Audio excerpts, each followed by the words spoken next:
दोस्तों बहुत सारा कमेंट आया था हमारे पास एसआईपी स्कैम के बारे में, घोटाले के बारे में। तो लोगों ने कहा कि सर हर जगह तो घोटाला हो रहा है, तो क्या एसआईपी जो हम इन्वेस्टमेंट करते हैं क्या उसमें घोटाला हो सकता है क्या? जो हम म्यूचुअल फंड में लमसम इन्वेस्टमेंट कर रहे हैं क्या उसमें घोटाला हो सकता है? म्यूचुअल फंड में हम किसी भी माध्यम से पैसा लगा रहे हैं, क्या उसमें कोई स्कैम हो सकता है, कोई घोटाला हो सकता है क्या? इसके बारे में बताइए। तो आज हम आपको एक शॉर्ट में बताएंगे कि जी हाँ, एसआईपी इन्वेस्टमेंट में भी घोटाला हो सकता है, बिल्कुल हो सकता है। म्यूचुअल फंड में भी घोटाला हो सकता है। देखिए, घोटाला फ्रॉड हर जगह है, कहाँ नहीं है। आप कुछ भी खरीदने जाइए उसमें घोटाला, कोई सामान खरीद रहे हैं वो भी डुप्लीकेट मिल रहा है, कहीं भी इन्वेस्टमेंट कर रहे हैं पैसा आपका घोटाला में चला जा रहा है। म्यूचुअल फंड में भी घोटाला हो रहा है, ये नहीं कि नहीं हो रहा है। बहुत सारा ऐसा न्यूज आ रहा है दिन पर दिन जहां पर म्यूचुअल फंड में तरह तरह के घोटाले हो रहे हैं। तो बस आपको क्या करना है, सावधान रहना है। बहुत सारा ऐसा हम आपको बताएंगे, अभी एक एक करके बताएंगे कि क्या क्या आपको देखना चाहिए जब आप म्यूचुअल फंड में इन्वेस्टमेंट कर रहे हैं, चाहे आप एसआईपी कर रहे हैं चाहे आप लमसम कर रहे हैं। घोटाला से कैसे बचना है सब कुछ बताएंगे आपको। 5 पॉइंट ऐसे समझाएंगे जिससे आपको समझ में आ जाएगा कि कैसे घोटाला से बचना है आपको। ठीक है, एक एक करके बताते हैं। तो सबसे पहले हम आपको एक चीज बताएंगे घोटाला का, वो है बहुत सारा लोग आजकल, ज्यादातर पैसा आजकल जो म्यूचुअल फंड में इन्वेस्ट हो रहा है वो कहां से हो रहा है? मैक्सिमम पैसा लोग आजकल इन्वेस्ट कर रहे हैं ऐप के माध्यम से। ऐप, बहुत सारे अच्छे अच्छे ऐप्स हैं, तो ऐप के माध्यम से बहुत सारे लोग पैसा इन्वेस्ट कर रहे हैं। अब जैसे अगर हम टॉप म्यूचुअल फंड के ऐप्स बता दें तो उसमें जैसे सपोज लिख रही है आप, ग्रो ऐप के माध्यम से सबसे ज़्यादा इन्वेस्टमेंट ग्रो ऐप के माध्यम से हो रहा है। ग्रो ऐप हो गया, अप स्टॉक हो गया, एंजल वन हो गया, फोन पे हो गया। तो बहुत सारा, तमाम तरह का बहुत सारा ऐप्स है जिसके माध्यम से आप इन्वेस्टमेंट कर सकते हैं म्यूचुअल फंड में। लेकिन ये ऐप्स भी 100% सेफ नहीं हैं, क्योंकि मैंने आपको बताया था, एक वीडियो मैंने बताया था जिसमें मैंने ये भी बताया था कि ग्रो ऐप में कैसे एक यूजर के साथ स्कैम हुआ था। तो वहां पर उन्होंने पैसा तो इन्वेस्टमेंट कर दिया था, लेकिन बाद में ग्रो ऐप कहता है कि आपने कोई पैसा इन्वेस्टमेंट नहीं किया। तो कुछ मिसकैलकुलेशन हो गया था उनके द्वारा, कुछ टेक्निकल प्रॉब्लम हो गया था जिसके कारण ऐसा हुआ था। तो इन दैट केस आपको करना क्या चाहिए, आपको मैंने सोल्यूशन भी बताया था कि आपको आपका फोलियो नंबर, आपका फंड का नाम, आपने कब उसमें इन्वेस्टमेंट किया, क्या उसका डिटेल आपको लिख के रखना है, ताकि अगर कुछ प्रॉब्लम हो जाए ऐप के माध्यम से तो डायरेक्टली आप एएमसी की वेबसाइट पर जाकर लॉगिन कर पैसा अपना निकाल पाए। ये तो हो गया चलिए ऐप के माध्यम से। लेकिन कुछ ऐसे थर्ड पार्टी ऐप है, जैसे ग्रो ऐप हो गया, ये अप स्टॉक हो गया, ये सब तो बड़े बड़े ऐप्स है।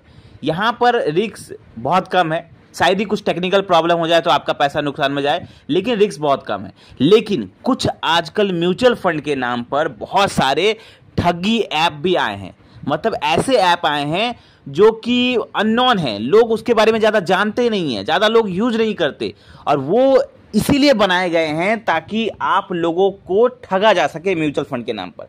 बहुत सारे ऐसे थर्ड पार्टी ऐप हैं जिसके बारे में आप नहीं जानते, ट्रस्टेड ऐप नहीं है, गवर्नमेंट द्वारा रजिस्टर्ड नहीं है।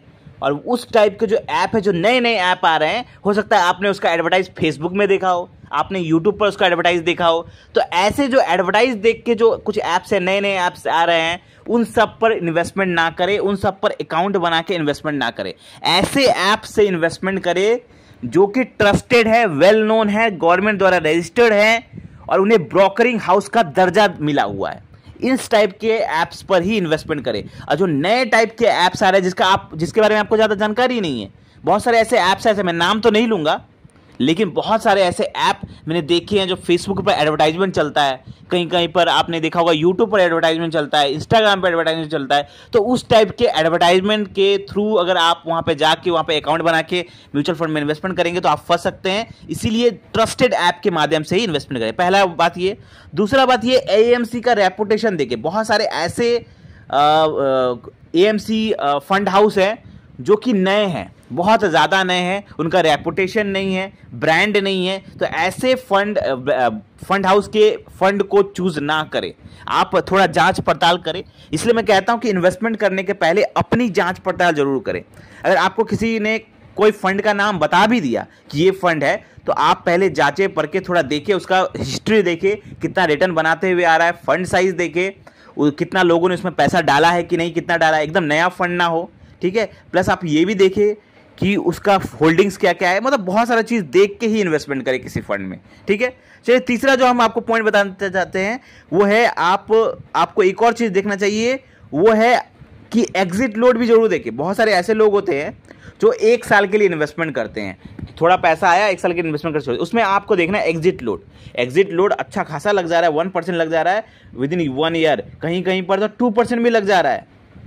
तो आपको देख के करना है कि अगर आप कम एग्जिट लोड वाले ही फंड को ही चूज करें। अगर आप शॉर्ट टर्म इन्वेस्टमेंट करते हैं, पहले तो बात तो ये कि मैं कभी रेकमेंड नहीं करता कि आप म्यूचुअल फंड में शॉर्ट टर्म इन्वेस्टमेंट करें। Mutual fund short term investment के लिए है ही नहीं, mutual fund long term investment के लिए है। अगर आपको बड़ा पैसा बनाना है तो म्यूचुअल फंड है, और mutual fund long term investment के लिए, शॉर्ट टर्म के लिए नहीं है। लेकिन बहुत सारे लोग ऐसा करते हैं कि शॉर्ट टर्म में कुछ पैसा बन जाए, तो इन दैट केस आप लोगों को एग्जिट लोड भी जरूर देखना है। उसके बाद मैं आपको एक और चीज़ बता दूंगा कि बहुत सारे ऐसे लोग हैं कि 1-2 साल का रिटर्न देख के इन्वेस्टमेंट करते हैं। बहुत सारे ऐसे लोग हैं, डोंट इन्वेस्ट। आप 1-2 साल का रिटर्न देख के कभी इन्वेस्टमेंट ना करें, क्योंकि अगर आप 1-2 साल का रिटर्न देख के करेंगे, हो सकता है कुछ स्ट्रेटेजी के कारण, कुछ मार्केट कंडीशन के कारण उस साल में बहुत अच्छा रिटर्न बना हो, और उसके बाद वो कंडीशन काम कर गया हो, फंडामेंटली स्ट्रांग फंड ना हो, उसकी होल्डिंग्स अच्छी ना हो, बस रिटर्न उसने बना दिया किसी कारण से, तो अगर आप उसमें पैसा डालेंगे तो हो सकता है बाद में जाके आप नुकसान उठा सके। तो इन दैट केस आप कहेंगे कि हाँ म्यूचुअल फंड स्कैम है, म्यूचुअल फंड में मेरा पैसा नेगेटिव में चला गया। तो आपको इसीलिए थोड़ा देख कर यहाँ पर इन्वेस्टमेंट करना है, ताकि आप किसी स्कैम में ना फंसे। पहली बात, आपको कोई ट्रस्टेड ऐप देख के इन्वेस्टमेंट करना है। कोई ऐसा थर्ड पार्टी ऐप में आपको अकाउंट बना के इन्वेस्टमेंट नहीं करना है जो आपका पैसा लेके ही भाग जाए, उसके बाद आप कुछ कर ही ना पाए। दूसरा बात, आप जब इन्वेस्टमेंट कर रहे हैं तो trusted AMC website, well known AMC के माध्यम से इन्वेस्टमेंट करें। ऐसे फंड को चूज करें जिनका एएमसी एक तगड़ा एएमसी है, जिनका फंड साइज अच्छा है, पैसा अच्छा खासा वहां पर है। तो ये सब देख के इन्वेस्टमेंट करें, नहीं तो आपके साथ स्कैम हो सकता है और बाद में जाके आप म्यूचुअल फंड को दोष देंगे कि हाँ हमारा पैसा यहाँ पे नेगेटिव में चला गया। तो आई होप आपको ये वीडियो अच्छा लगा होगा, ये अवेयरनेस वीडियो अच्छा लगा होगा। एसआईपी म्यूचुअल फंड में भी घोटाला हो सकता है, बशर्ते आपको थोड़ी बहुत यहाँ पर सावधानी बरतने की जरूरत है। उसके बाद आप बड़ा पैसा और लंबा पैसा म्यूचुअल फंड में बढ़ा सकते हैं। मिलते हैं कल एक नए फाइनेंशियल वीडियो के साथ। थैंक यू, धन्यवाद।